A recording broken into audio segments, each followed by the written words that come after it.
Coming to ECG, how can you say from ECG that tissue myocardial viability is maintained or not? If the tissue is viable, myocardium is viable or non-viable by ECG, there are a few factors which you can go.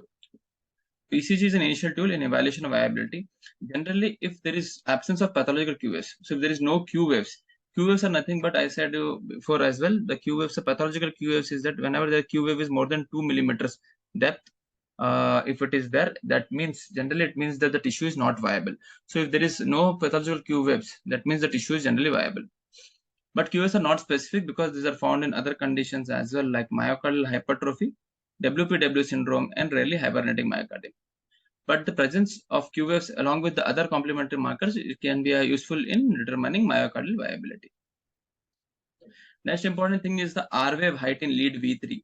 So in ECG V3, if the V1, V2, the chest leads contains V3, if the height of R wave in V3, if it is less than 3 millimeters, then it is found to be 90.3% sensitive for detection of non-viable myocardium.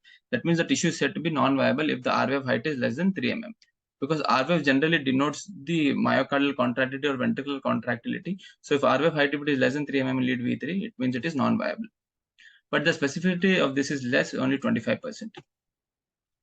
Another important thing is sum of R wave height in all precordial leads. In all precordial leads, that is V1 to V6, you should do addition of all the R wave height. If this R wave height in all precordial leads is less than 28.5 millimeters, the sum of R wave height in all precordial leads is less than 28.5. It has sensitivity of 93.2% and with a specificity of 25%.